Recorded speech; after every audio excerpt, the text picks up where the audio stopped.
আপনি তো এর সঙ্গে বিভিন্ন রকম যোগা প্র্যাকটিসও করান। আমি যোগা থেরাপিস্ট। যোগা থেরাপি। তো কি মনে হয় যে যোগা করলে সত্যি মানে জিমে যাওয়ার দরকার নেই বা সকালে হাঁটা চল মানে মর্নিং ওয়ার্কে যাওয়ার দরকার নেই, যোগাই করলেই পুরো শরীর অ্যাক্টিভ থাকে বা পুরো ক্যালোরি বার্নিং যে কনসেপ্টটা সেটাও হয়? আমি কখনোই একজন যোগা থেরাপিস্ট হয়ে এটা বলবো না জিমে যাবে না, না এটা বলবো না। এক্সারসাইজ মাস্ট, মানে আপনাকে 10 মিনিট হলেও এক্সারসাইজ করতে হবে। সেটা আপনি একটা জায়গায় হাঁটুন, কিংবা আপনি বাড়ির চারপাশে ঘুরে হাঁটুন, মাঠে হাঁটুন, আপনাকে দরকার ওটা করতেই হবে। আপনাকে মুভিং কন্ডিশন, মানে আমাদের এখন কি হয়েছে, ব্রেনটা থাকে সবসময় ঘুরছে আর বডিটা থাকে বসে রয়েছে, যেটা অপোজিট হওয়ার কথা।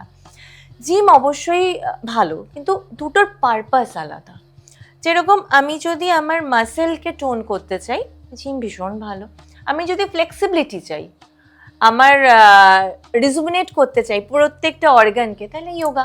যে আমি আমার লিভারকে চাই রিজুভিনেট করুক, আমার এজকে কমিয়ে রাখতে চাই, আমার কিডনিকে ভালো রাখতে চাই, আমার হার্টকে ভালো রাখতে চাই, আমার ফুসফুস যাতে লাংস ভালো থাকে, আমার প্রত্যেকটা অর্গান ভালো থাকে, তার জন্য যোগা।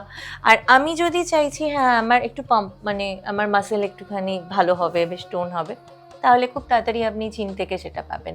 ওয়েট লসের ক্ষেত্রে যোগা কি করছে, মানে যেটা আমি করি, আমি একসাথে কম্বাইন করে করাই। মানে আমি পিলাটেস করাই, ইন যোগা করাই, মানে যেটা স্ট্রেচিং। আমাদের একটা এজের পর থেকে প্রত্যেকের স্ট্রেচিংটা ভীষণ দরকার। আমি খুবভাবে লক্ষ্য করি যে একটা মানুষকে যাতে তার এজ যাই হোক তার থেকে 10 বছর পিছনে লাগে, এটা মেনটেন কি করে করা যায়।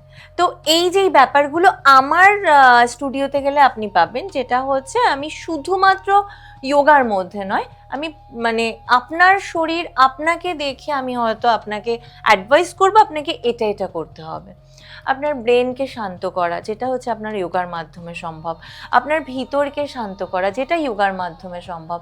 তো সুতরাং এটা করা, যোগার পারপাস আর জিমের পারপাস আলাদা।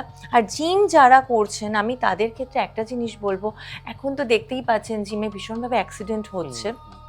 আপনারা ইসিজি, ইকো, এই দুটো জিনিস একটু দেখে নেবেন, যে আপনাদের হার্ট রেট কতটা কি, পারমিট করছে। হ্যাঁ, যে আপনাদের যে ইলেকট্রিক্যাল সিগন্যাল সেটা কিরকম ভাবে যাচ্ছে। না হলে যে অ্যাক্সিডেন্টগুলো ঘটছে এগুলো কিন্তু দিনকে দিন বাড়ছে।